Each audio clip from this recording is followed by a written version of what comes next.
there's these levels of specialization that I think what I'm noticing is that they're becoming less and less valuable because the kind of like the breadth that people are able to achieve with AI is really starting to change.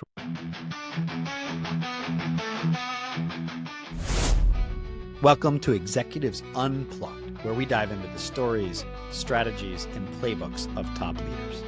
The era of hyper-specialized, siloed tech teams is over. The future belongs to nimble teams that move incredibly fast. My guest today, Nate Gosselin, is a product leader who is building AI-powered software and teams. He has scaled organizations in various environments, including healthcare and media, and he has been at the forefront of this recent shift with AI. In this episode, Nate explains his vision for the new model of building great products and what leaders can do right now to build the teams of the future. Nate, welcome to the show. Thanks for having me. Great to be here. Awesome to have you here. We've had a chance to work together in the past, and I've seen some of your work. Recently, you've run product teams, you've worked with AI-inspired products and organizations. Right now, you're helping a lot of people on transformations that they're going through. And one of the sparks for this episode was an article that you wrote that resonated a lot with me around product producers. And as everything changes, we have to rethink what our teams look like, what our titles look like, what our roles look like. And so in your mind, what is a product producer and why is that interesting? I'm a big hip hop fan, and I've always been drawn a little bit more to kind of like the beats and the producers more than like the MCs and the lyrics. Like it's just, for whatever reason, that's the way my brain works. And I saw an interview with RZA from Wu-Tang, who is responsible for all of their beats, all of their background music.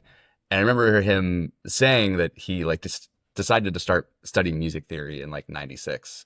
I was like, wait a second, there's something off about this. And then I realized that he had already released like 3 platinum albums by the time he had decided to start learning music theory. And I was like, what? This is such a crazy thing. Like, what is under the hood here? Like, why is this producer kind of like speaking like this? And the more I was digging around it, it's like so much of this was about the idea of or kind of like shifting what it meant to be a musician. In the 80s, samplers came out and they just kind of like changed the game. Like before samplers came out, like you needed to actually be a technician to make music. You needed to know how to play piano. You needed to know how to play drums, or you needed to be able to pay people to do those things for you. And with the sampler, all you needed was this, $100 device and a bunch of records. And now you could sort of like copy paste and collage this music.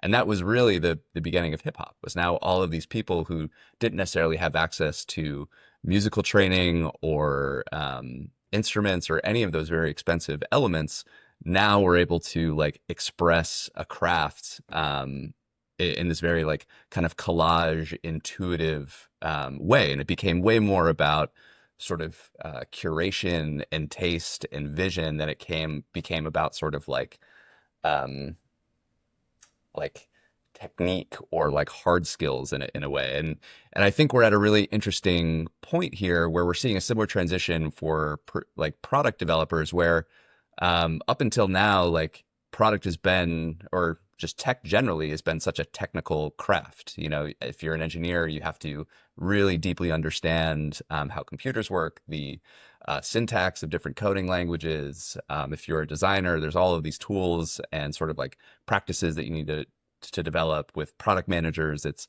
all about sort of development frameworks and prioritization frameworks. It becomes this very like technical thing. But in this world now with AI and AI enabled tools, we're kind of like cutting out the need to have that level of like technical ability, like where you can sort of prompt something and say, hey, I want an app that does XYZ. I want it to feel like this. I want it to do this. And in my mind, it really echoes a lot of what we saw with music and hip hop, where, they went from this like very technical craft to all of a sudden they could do collage, and all of a sudden we have this entire new art form called hip hop.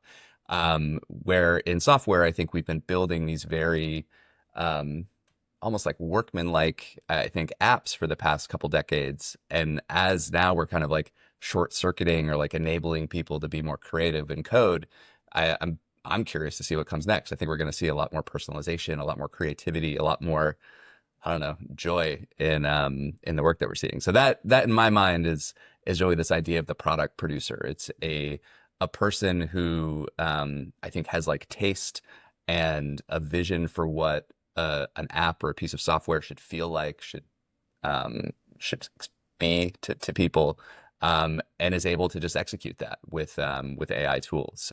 And so if you take that and you think about a leader in an organization, a startup, a bigger company, hiring people, looking at talent, how does this impact what you would be advising people to look for in terms of skills for people that are on the team? There's this very specific thing right now that I feel like is kind of the foundation for all of this, and it's just this idea of like AI literacy. Like there's you can see it like when people are trying AI for the first time, like the first couple of uses of it, they're like, well, this kind of feels like Google. And then everyone has that moment where they're like, oh, I get it now. And that moment is like when you figure out how to ask AI for like something really valuable. Like all of a sudden AI is unlocking whole new domains for you. You can sort of say like, "Hey, explain to me the basics of XYZ," and now you're off to the races. You're kind of learning by doing instead of having to do all of that like foundational research first. So I think there's this idea of, like I said, AI literacy, where it's like people who understand like the basic sort of components of AI, like how do you work with an LLM? How do you ask it questions? How do you get it to do what you want it to do?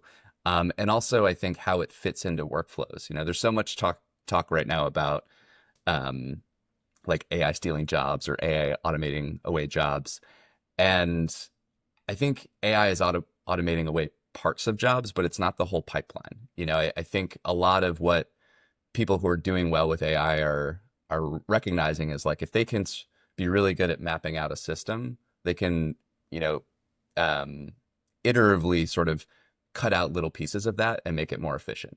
I think the thing on maybe like a longer term time horizon, especially as it relates to software and product teams, are I think people who are starting to sit in the Venn diagram between one of the three disciplines, you know, the like the product manager slash designer or the engineer slash product manager. Because I think what we're starting to see is like we used to think about a product development team as a PM, a designer, a tech lead, and you know 3 to 5 engineers. And what I actually think we're like moving towards is maybe 2 to 3 people per team who where everyone is doing a little bit of everything. You know, you have maybe someone who's like nominally the PM, but they're also capable of, you know, using AI tools to like create a design for a basic feature. Or you have an engineer who knows how to like review a product brief or like generate a new sort of outcome for a given user. And I think what's cool about that is it's valuable to have someone who like leans a certain way to be able to sort of set those guidelines. Like a designer is able to create a design system. But then with AI tools, like a really talented PM and engineer can leverage that system and those rules without necessarily needing a designer to design every tiny little action. Like I need a button to look like this. You know, if you have the system, you can execute it. So when I think about sort of like zooming back, like what are the things that I'm looking for in skills when it comes to hiring in these places. I think one is this AI literacy or this kind of like intuitive understanding about how to systematically apply AI to your workflows. And I think the other is kind of using those AI tools to start to bleed into like the different disciplines, to be a little bit more multidisciplinary than just like, I am a PM, I am a designer. And frankly, like, I think you're seeing PMs start to do that first because PMs in some ways have always been like the ultimate generalists. Like your job is basically to fill gaps on a team. But I think, you know, with time, we're going to start seeing that happen in all the different disciplines. I operate a small product studio where I build sort of like niche software products. And a lot of what I've been doing is figuring out like, how do I set up my rules and my systems, and how do I have a really opinionated way about how software is built so that then I have more confidence about turning AI loose in that space, knowing that it's going to follow the rules that I already set. And I think that's really sort of the mind shift that you need to have, especially when you're unlocking sort of like new or you're like building new parts of the code base or you're refactoring parts of the code base, is you need people who can like go in and build, but also be aware of what's the scaffolding that they're putting in place behind them. And I think it becomes really exciting in the sense that and this comes just from like building myself, but like there becomes a bit of a dopamine hit as you start to like, oh, well, the first time I'm going to implement a function or implement like a new piece of code, I'm going to think about the rule that I want to write for it first, and then I'll use that rule to write the function. But then the next function, I'll use that rule again. And like over the course of maybe writing 5 functions or 6 functions, like all of a sudden you're seeing like the AI is just getting better and better at this task. And I think that's sort of like the excitement now of building these systems is like you're kind of building the scaffolding and the product at the same time. And that to me is sort of like just like a new way of thinking. My standard disclaimer here is I'm not an engineer. I'm very obviously a product manager, but I do think this is a place where we're starting to see you can put more trust in sort of like rules and code standards that are actually enforced by your LLMs instead of requiring or relying on humans to like have to stick to those standards. And it reminds me a lot of when people would change from being an individual contributor to managing a team, where you could have it all in your head, and to a certain extent, as long as it came out great, that was okay. But then when you manage a team, you have to really focus on, oh, now I need to put some structure in place. I have to be very clear about expectations. I have to set the goals. I have to be clear about where I'm going to make decisions, where they're going to make decisions. I got to give them feedback. It's a totally different job. And now moving from creating on your own to creating with AI, you have to tell it what to do. You have to give it clear objectives. You have to give it feedback. You have to create structure around it, or it's going to run all over the place, and that doesn't work. And so there's a lot of similarities in terms of communication precision to just managing a human team. Someone described LLMs as like a highly capable intern. They are so willing to do everything in front of them. They will research anything, but they will almost undoubtedly do too much or too little in one spot. Like you need to really like micromanage them to get them through it. And I think that's like a really good way of thinking about it. It's like you're basically like teaching people how to build like an army of interns around them so that they can be more effective at what they're doing. And they need really clear guardrails. They need a lot of support. They need help. They maybe don't need lunch and learns and kombucha, but they need very clear. No cold brew at least on not tap. for now. Yeah, at least not for now. And so one thing within that is when you talk about the producer, you talk about a lot of creative, innovative things coming out and maybe being more forward in what's going to drive the difference between people and teams. There's a certain chaos that comes with that. You think about hip hop and its creative explosion. There's a lot of chaos that comes with that as well. Absolutely. And so when you're working with teams today on the ground, you've got stakeholders that want predictability and demand it. And then you've got, well, you need to innovate. And there's a little bit of unpredictability. You can't completely control it. That's part of the magic, is you have to be just controlled enough, but also let it loose, or you're never going to break through. How do you advise teams to balance that predictability versus the innovation that is messy? It's being smart about the places that you start. And I can be specific about this. Like I think there are certain aspects of like product development that lend themselves really well to this type of experimentation right now, because I think they're relatively low risk and you can sort of put really clear guardrails around them. So one example I think is things around like testing and refactors, like the kind of like the unsexy under the hood things that can really slow down teams. It's like in the past you would need to put like a full development team on a refactor for a month to like get whatever monolithic piece of garbage that you're trying to get rid of like to this new state. And now like AI is so good at like finding all of the different import statements or whatever it is that makes those things so tedious, so that you can sort of take like one person and say, hey, like go refactor this for a few days or for a week. And all of a sudden you're able to like more quickly, I think, modernize your code base and like run more quickly at those things.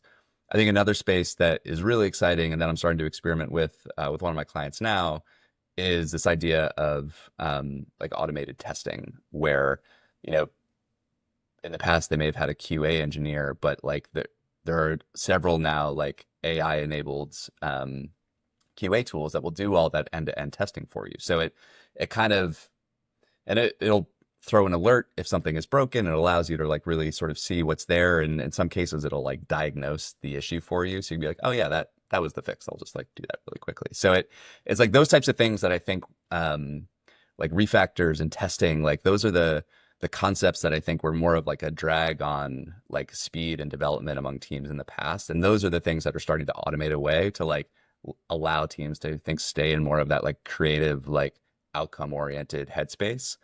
I think the other place where this that lends itself really well to this is in front end. Like I I always felt really bad when I would ask like an engineer to like change something on the front end, because it always feels like such a annoying that you're like, "Ah, can you move that button like 3 pixels to the left?" There's always like a really annoying little thing like that. And I think now, like, because we have such a kind of like mature concept of like front end and back end, like a lot of the resiliency and risk is more on sort of like back end APIs and services. So like you can like turn like a PM and a designer with cursor loose on the front end to implement like new features or new displays. And I think that's where you can also see a lot of creativity where, the back end information that's being provided isn't changing, but now you have a lot of room to play with that, adapt it, and like experiment with new ways of showing that content. And it's interesting you point out tech debt, the first mentioned. I hear a lot of people talking about going from 0 to 1 with prototyping, which is much more on the front end of how do you prove something, how do you iterate on it. But tech debt isn't one I've typically seen or heard recently. Really interesting that you could use that as a way to say, hey, let's prove some value here and really show some business impact. What would you advise a team that wants to tackle tech debt? It's scary. You open it up, you're halfway through a project and it's Totally. harrowing. You got to make it Absolutely. through, but all of Yeah. these different things, it's always, it's like digging up a building and you find all this stuff under the ground you weren't aware of, and then it changes your plan and it takes twice as long, twice as much money as you think it does. Those are never fun projects. How would you recommend somebody tackle tech debt with AI and a single person or two people to, make sure that proves worthwhile? If you think about it in sort of and maybe this is too far under the hood, but like if you think about it just in terms of like libraries within a given repo, like start with a small library, and use that as your testing. Like that's sort of your bounds. Like be really clear on what you want that interface to be, um, and then just like let them run it. I think in terms of like the person doing it, like I think what's really powerful about AI is you can say like you can tell it like, hey, this is what I want to do, and then ask it like, analyze my code base, tell me all the places that I'm using this old, maybe it's an old version of something, or maybe it's an old kind of like pattern that you want to change. It's like, now create that plan to fix it. Now execute that plan.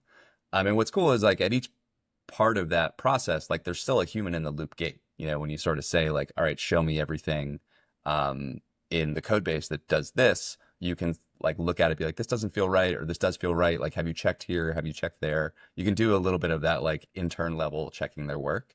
But I think what it takes out of the human's brain and puts on the AI is more of the like, okay, I need to remember all the different import statements that like exist across this code base, or I need to remember all the different places that I like changed this function call. Like it's those things that I really think make the refactors painful. So I think it enables people to spend maybe a little bit more time up front on like the interface design. Like, what do you want this library? What do you want this piece of code to like offer in the future?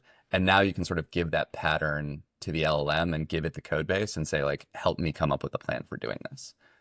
So I think enables us to focus a little bit more on the outcome, like which is catnip to a product manager. Like, what do you want this piece of software to do? Um, and like I want to do it in this way with this pattern, and I think that will kind of like unlock those things. So And I love how you broke it down. You've got the tech debt, you've got the front end stuff, which I think is a little bit more obvious. And there's a lot of tools around that. And then mhm. you have your work around testing, which also nobody wants to do that, but it's really hard to do it well. And Yeah, so, by definition, people start as a software design engineer in test. It's like a junior level role, and then you graduate out of it as quickly as you can, even though to do it exceptionally well is actually quite hard. Just nobody wants to continue doing it. And so, using AI to help with stuff like that is, I think, phenomenal, especially for non-deterministic outputs where testing becomes an entirely new field where we have evals and all these things. yeah, This is going to absolutely. be a ripe opportunity. And so you mentioned a few areas where you can apply AI, where you can have a single person team, a two-person team. Let's talk about culture change a little bit for organizations that are going through this. You have to transform. You have to get the Absolutely. Yeah, yeah. organization used to what it looks like to have a two-person team. What are you seeing as some of the biggest headways that companies and orgs have to work through, whether it's their org chart or how they do performance reviews or how they communicate, how they reward, how they give people the right projects? What are you finding as the tactical things on the ground that they have to get right to unleash this? For so long, we've thought about software engineering teams as almost like an assembly line, where it's like it's a very, we call them software engineers. Like the whole thing is about like engineering like a very resilient system.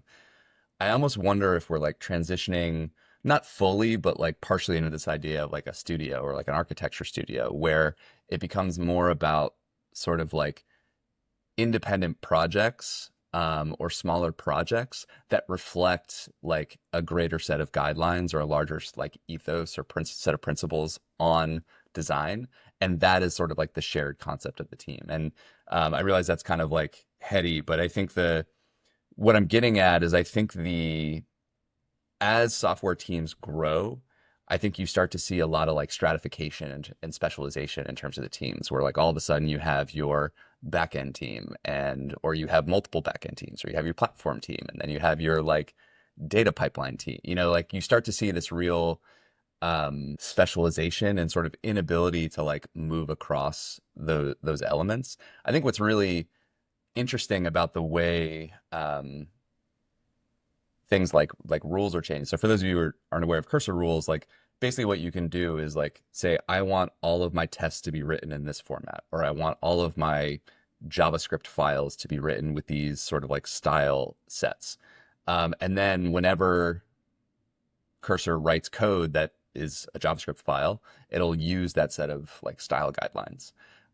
Where that gets really powerful is things like comments, because you can sort of say like, hey, like whenever you're writing a function, like just always write comments, like explain exactly what it is.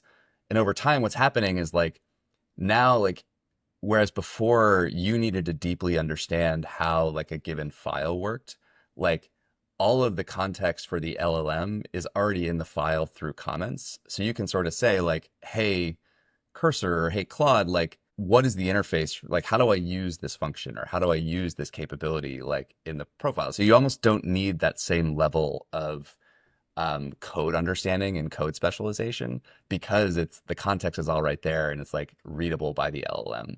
So I think, and granted, there's a gap between like where we are today and like the world that I'm describing, but I think this is like the way that we can start sort of moving towards it and thinking about it. It is, we don't necessarily need teams to like have deep context on like backend systems. Like I think everyone can have sort of a basic understanding of the platform and the foundation, and then the combination of a good software engineer, a something like Cursor, and then like really good commenting and documentation, which can be written by Cursor as it's doing it, enables anyone to really jump into the code and fix problems as they come up. So I think what we're starting to see is maybe more of like the studio or rotation model, where rather than like owning a specific piece of the code base or owning a specific part of the system, you're almost able to have like rotations, which is something I think all engineering teams are trying to do right now, where it's like, oh, a team gets bored, they rotate on to another team or another space, but it doesn't have sort of the same level of like flexibility or fluidity that I think most people want. this type of world where the code is almost self-explanatory, that starts to free people up to be a little bit more um, maybe customer facing in terms of like the types of software that they're building, where it's less about like, okay, I'm working on a very abstract piece of code that I don't really understand how people use. And you're like, oh, actually, how am I using our existing platform to deliver value to someone? I'm looking at this with very rose-colored glasses. I'm sure there's a couple of engineers listening to this being like, "What are you talking? You're an idiot. This is crazy." But I do feel like we're moving to this world where you don't necessarily need to have um, the same level of context on a give or the same level of like deep understanding on a given piece of code or software. And I think that unlocks the ability to be more flexible, to rotate, to be more creative in terms of like what you're building. And you're saying nobody needs that context, or you're just saying there's a few teams or a few people that need that context to manage that, and then a lot of other people can be unleashed? I think that's a place where it's a place where I have the question too, like I'm articulating sort of an extreme vision of the world. The reality is probably going to be a little bit closer to us than what I'm saying. And the thing that I'm looking to experiment with the teams that I'm working with right now is what does it look like to have almost like central architects that enable these kind of like satellite teams to be a little bit more like fluid. And I mean, we used the studio analogy earlier. That's similar to how architecture studios operate, where there'll be some sort of like standards or central standards like person who's saying like, this is within our design standards. This fits like who we are as a studio, even though we're working on a bunch of different projects. Like they all meet a certain level of like quality and style. And I think we can do a very similar thing with software products where, having a central architect or team of architect who is really responsible for code structure, code style, kind of like like general sort of like patterns and interfaces. And then even you can play that forward to design too, like having sort of a central design team or design expert who's focused more on design systems like spacing and typography and core components and again like patterns. I think then enables a larger team or a larger sort of array of small like feature teams or like project teams to then leverage those systems and leverage those tools to build a lot of different pieces of software. I'm a heavy user of Claude projects and Cursor, and so much of my like workflow development with it has been sort of figuring out that like how specific do I need to be about a rule here or like a request here. The first time someone interacts with it, like they probably ask a very broad question. They're like, oh, this is wild. Like I got an answer about what all this stuff is. But then they realize that if they ask kind of broad, vague questions, they get very general answers. And like they're helpful answers, but they're general answers. And the power becomes like, okay, how can you take that initial general answer and then drill down into things that are much more specific and much more targeted? And that's where like AI, I think it's really exciting. And you talk about having a prompt and a good prompt versus a weak prompt. And it gets to the language in large language models where, again, it's not that different from you're a first-time manager and you delegate for the first time. You're like, well, that was awesome. They went and did the thing. But it comes back and it's like, well, that's not really what I wanted. And it's like, well, it is what you asked for because you aren't specific enough to be very clear. And then you have to come up with a better prompt. And the funny thing with LLMs is it's actually great training for giving direction to people because you put in a prompt and you get immediate feedback. And it's like, oh, that wasn't specific enough. I need to be more clear. And then you give it some constraints and you give it more constraints and you tell it what not to do and you tell it what to do and you give it some good examples. And then all of a sudden it gives you a great response. You're like, oh, okay, I guess my prompt just sucked. And a lot of people spend 2 minutes on the prompt. Maybe you should spend 20 minutes on the prompt. And it just teaches you in general that being very clear about your prompting for all things, whether it's your team or whether it's AI. And there's another funny sort of paradox in what you're describing, which was, creating all the rules and creating the structure for AI to work within. And there's working in the system and then there's working on the system at a company. And the old bureaucratic companies came up with tons of protocols of, okay, if you travel, here's your budget. You can spend Yeah. this much at a hotel in California. You can do this, you can do that. It's all Yeah. rules and procedures, because without that, Yeah. the view is people run amok. And Right. then the world has sort of shifted towards more empowerment, more creativity, et cetera. But what you're saying is you actually need to bring back all of those rules and protocols, but not for the humans, for the machines, because then they Yeah. can go work within the system and we can work on the system. Exactly. I think that's a great way of framing it. I think now people are also realizing it's not just prompt engineering, it's also like context engineering. Like if you give an LLM too much context, it's going to give you a terrible answer, you know? So it's like, how do you figure out that right level of detail, to your point about the interns, of like, okay, I don't need to tell you everything that's happening in the C-suite. I need to tell you that our chief product officer wants this, and like, here's the very specific thing that I need from you. You know, you don't need to worry about all the other organizational context that's happening there. What I find really interesting is that, and this goes back to the kind of product producer idea, is like before samplers, you know, in order to be a musician, you needed to like not only understand an instrument, but you also needed to understand music theory and scales and chords and like all of the things that like go into like creating music that sounds okay. Um, and then like once sort of the sampler came out, you're able to focus a little bit more on like feel and like creativity and like what's the emotion I'm trying to create here without necessarily needing to like master all of those technical skills. And I think we're seeing a similar thing now in software where it's, you know, you used to have to understand like all of this real kind of like intense tech around your backend stack and deployments and like testing and like all of these things just to make sure that the code works okay.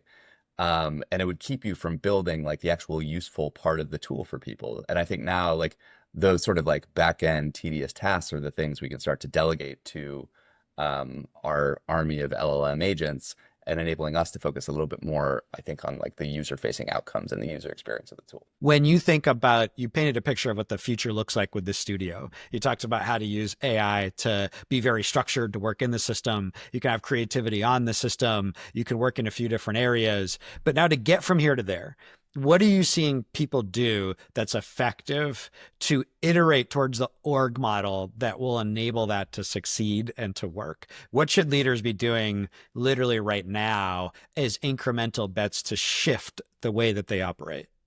The steps to me are like have your teams just map a workflow, like whatever the process is. It can be, you know, how do I go from product brief to delivered code? It can be how do I go from creative brief to trafficked ad, and take that workflow and then look at it with your team and look at it with someone who's AI literate and say like, okay, which pieces of this workflow can we automate?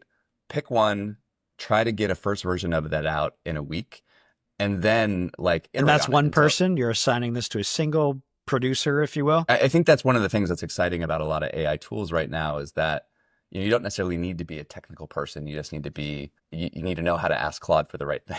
You know, like there's this platform right now, N8N, which is sort of like Zapier on steroids, and it's fairly technical, but like if you give an LLM the N8N docs and say like, hey, I need a workflow that does this, it'll give you a 60 or 70% version of that workflow, and then you just need to sort of tweak it around the edges till it works. So there's already a lot of tools available for automation. I think are accessible to people who aren't necessarily like engineers, but are like, I don't know, maybe tech curious or like have like a bit of a sense of like, you know, maybe they like writing Excel formulas. Like that's the perfect person to start doing these things, because I think it's that same level of sort of understanding. But to your question, it can be one person, it can be two people, but the key is to like understand the overall system and then like systematically pick out small pieces of it to like implement AI into the system or like have like build up an AI system that like handles that part of it. Because I think that gives you the confidence to say like, okay, well, like, first version wasn't that great. Second version, better. Third version, we actually don't need to touch this anymore. Like this is, I hit a button and then I get what I need. And now you can sort of move on to the next part of the system. And I think like having that sort of view of your workflow and that understanding of like, okay, which part of these systems are which part of these systems can I delegate to an LLM or an AI agent, like enables you to have a much more intelligent view of like, okay, who do I actually need to hire? Like you may find that you don't actually need to hire more bodies, you need to hire like 50 agents. Or you may find like, actually what I need is, a couple of people who are really good at creating style guides. And then my AI agents can do the rest, and I think like that's sort of the angle that I think like the smaller teams should be taking on these is just being really smart. Like before you open a JD, like make sure that you've sort of like checked it against the system and asked, like if we need to dial this up, like where are the bottlenecks?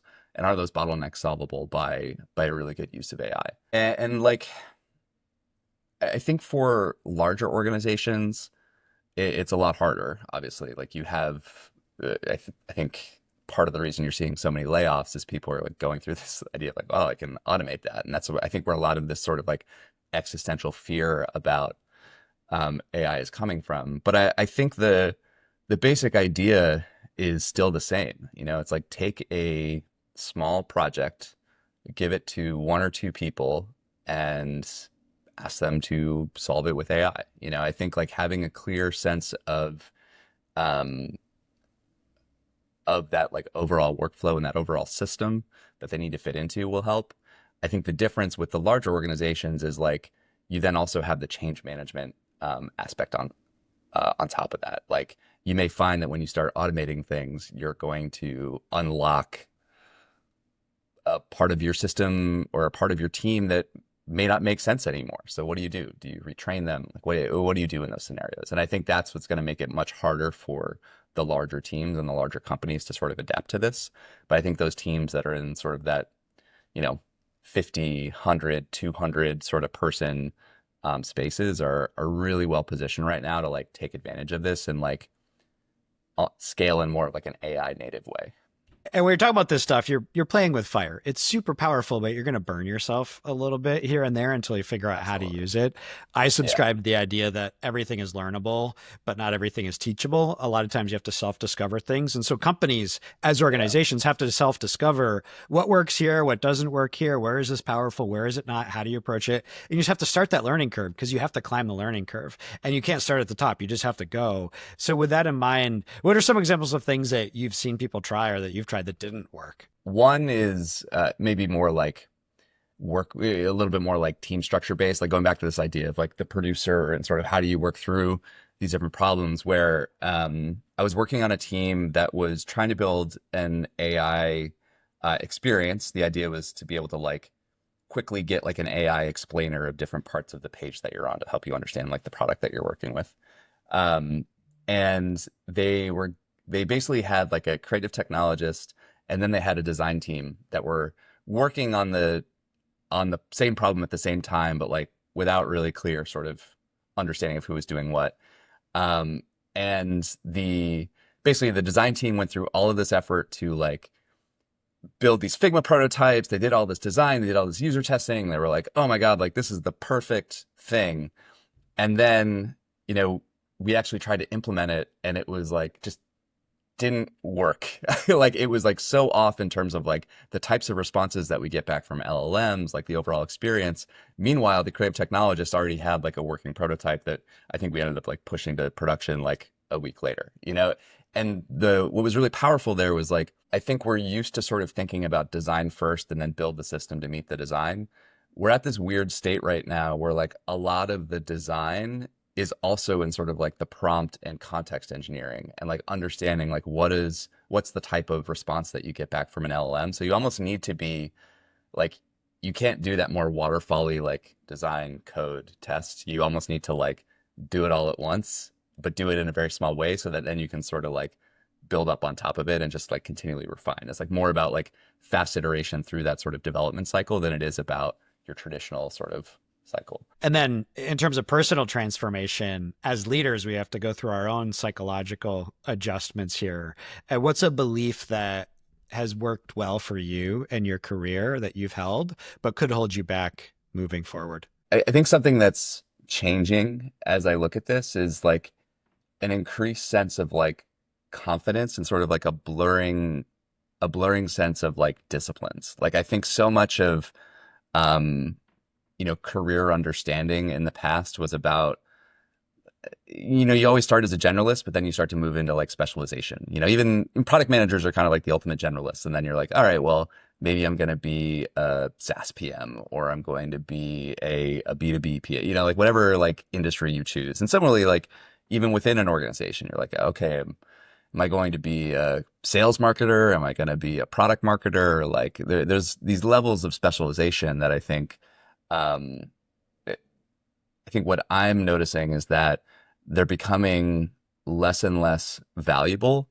because the kind of like the breadth that people are able to achieve with AI is really starting to change. Where like before, like when I would look at myself within like a product team, I would be like, okay, well, I have opinions about design. I have like questions about code structure, but I don't necessarily know how to like visualize or articulate, or how like this is the way I think it should work. And I think now, like because you have the ability to like test things out yourself with I think we're starting to see people like kind of blur those. So for me personally, it's like I'm I'm almost starting to like move away from the idea of like product manager and thinking about myself more as like a product builder, where like depending on the construct of the team, like I can take a different role. It can be around strategy, it can be around leadership, or it can be like, yeah, like put me put me in, coach. I'll take cursor and like I'll bang out some features for us. Like I think it's I think what's changing is really this idea that like we need large teams and like or large specialized teams to have impact. I think we're getting to a point where like small teams with like a real willingness and ability to learn are now able to have like outsized impact on what they're doing. I think underlying that is something we all need to let go of, which is this sort of almost philosophical alignment with a function of you Yes. identify as fitting in this silo. And guess what? That created the silos. Yeah, And, exactly. you go back to the 90s and they didn't have silos. They just had a team working on stuff and then a manager who barely had a title, was just the boss. And then the 10 Yeah, people that built the stuff. And everybody was full stack because there was no definition of different parts of the stack. You just did the thing. And I think it's going to be really healthy to start to break down some of those silos. And part of breaking down the silos is not getting them to work better with each other, but just literally merging them, in my yeah, opinion, and saying, like, yeah, hey, let's see what it looks like when you have different personalities on the team, and you should lean into those. You want somebody who's more on the creative side, and somebody who's more on the, risk aversion and process side, and somebody who's really detail oriented, and somebody who loves talking to customers all the time, and whatever that blend of absolutely. personalities is. But there's some crossing skill sets around asking questions and making sure you know where you're going and communicating really clearly, et cetera. And I think it's going Yeah, to be really, really healthy for teams. And you can't look at the old absolutely. model and say, how do we evolve it? Once in a while, you get a zero-based budget and say, if we started fresh, let's let Yeah, what go would of it these look old like? titles and let's talk about what the future looks like. And as an example, on my side, I've always been a perfectionist, and it's something that has served me well in terms of quality and focus. But there's always a trade-off of quality and velocity, and you always needed to manage that. But I think right now the importance of velocity is so high that I need Yeah, to let go of a bunch of that. And if you don't move today, the world's just literally going to pass you by the time you get yeah, something out. And so you got to crank up your iteration cycle really, really high. And within that, you can still care about quality, and you should, and you need to. But if velocity is not extreme right now, you're just going to get left in the dust. And so you really got to like ship and then figure it out and then just keep doing it.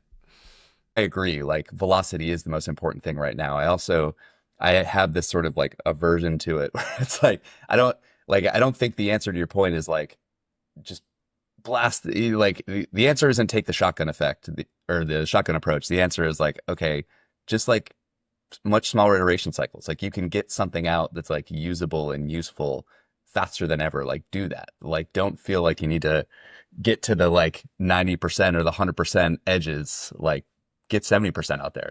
It'll work. You know, people will use it and it'll still be useful. Or at least you'll learn, and you'll learn quickly. Yeah, And exactly. whoever learns faster is going to win. And Yeah, so that iteration speed is so key. Doesn't mean quality has to come down. Scope is your yeah, friend. Managing yeah. scope. So Managing high scope. quality, Yeah, low scope, go. Fast, fast, fast. And the people that are iterating, they're not overthinking it, they're just doing it, are the ones that are really getting ahead. But Nate, this has been a fantastic conversation. I think you had a lot of great nuggets here that people can use as they're navigating rapid change, as they're leading their team, as they're setting up their structures for the future. And it's exciting to think of a world where it looks and feels more like a studio and we have all these protocols in place, but that's for the machines, and the humans can work on the system and be creative. And have it's fun. awesome to have an optimistic view on what the future of creating great products looks like. So thank you for joining me on the show. Thanks for having me. This has been it's been awesome. This episode was brought to you by the Executive Product Leadership Program at Cornell Tech, a 2-day intensive program for product and technology leaders in New York City, where you will work with top AI researchers, industry leaders, and people like Nate and myself for 2 days of building relationships, facilitated workshops, and defining the future. Learn more at kc.coach/Cornell. I hope you enjoyed that episode. If you did, please share it with a friend and leave a positive review on your favorite platform. It's the best way to help the show. Until next time, enjoy the ride.